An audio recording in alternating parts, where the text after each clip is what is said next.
Hi, I'm Jeff with Chandler Systems, and in today's video I'm going to be walking you through the features of the Legacy View app for a metered softener. So when you first open the Legacy View app, it's going to scan for devices, and any devices within Bluetooth range should pop up here.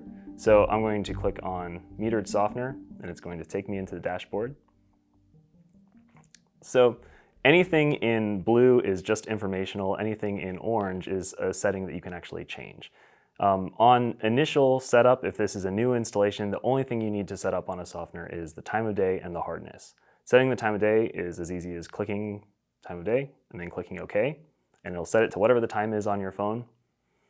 So here you'll see current water flow, soft water remaining, treated water usage today, peak flow today. These are just informational things. You can set your water hardness here. The default setting is 25 grains per gallon, but you're going to want to set it to whatever your actual compensated hardness is. The default regeneration time is always 2 a.m., but again, you can set that to whatever time works best for you. You just want it to be regenerating at a time when you're least likely to be using water. Now, this is a newer feature that we recently added to the app in the past year, the brine tank level, where it says click to set up. This is an optional feature. It's just a helpful thing. It doesn't have any impact on the performance of the unit at all, but if you'd like it to keep track of your salt, you just tell it you have a 16-inch brine tank, which is our standard brine tank size. If you have a 24, 32, or 48,000 grain unit.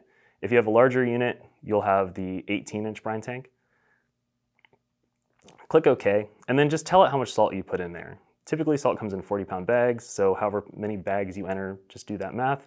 Or you can approximate it. Say if you filled it half full, just drag that line up about halfway, and you're going to be about right. Click OK, and it's automatically going to subtract every time it runs. It knows how much salt it uses each time. It uses the same amount every time. So each time it regenerates, it subtracts that amount of salt from here. Now, every time you add salt, you do need to click on this and let it know how much salt you added. It will let you know when it gets low.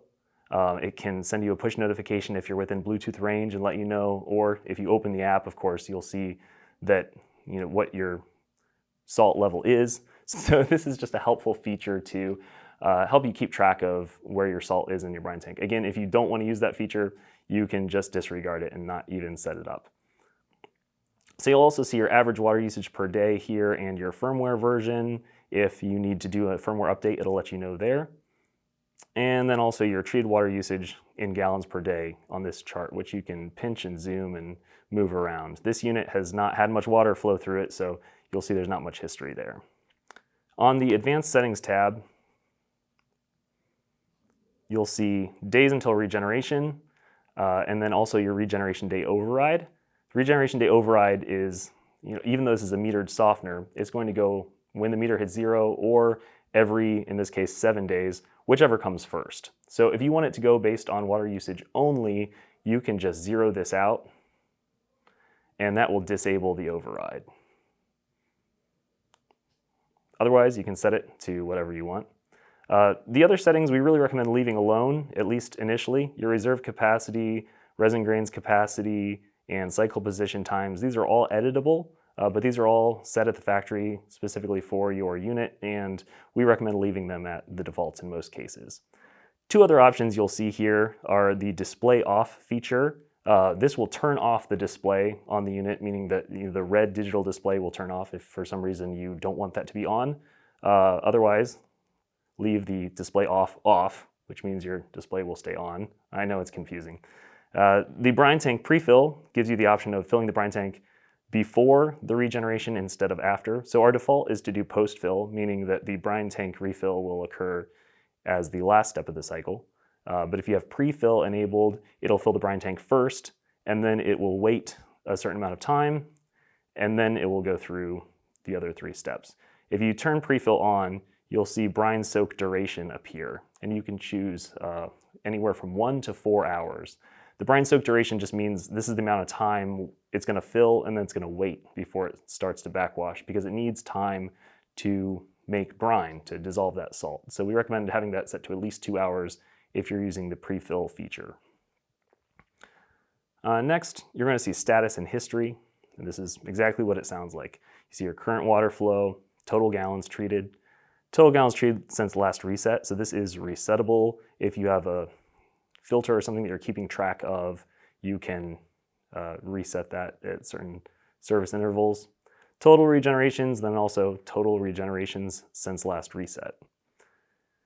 You'll see some more charts down here for treated water usage, gallons per day, gallons used between regenerations, and peak flow recorded per day. And these are all able to be clicked on and maximized, and you can pinch and zoom and scroll around as much as you like there. Finally, you'll see the dealer information page. This is a page where the dealer can just put their contact information so that the homeowner has easy access to get a hold of them if and when needed. So if you are a dealer, you can fill this out and then export it and then import it. So you don't have to fill it out every time. You can just upload it with each install. Finally, you'll see down here in the lower left-hand side of this sidebar, you'll see regenerate now and regenerate at next regeneration time. So if you want to manually initiate a regeneration, you can just click that regenerate now button and you can cycle it through the steps by just continuing to click that button.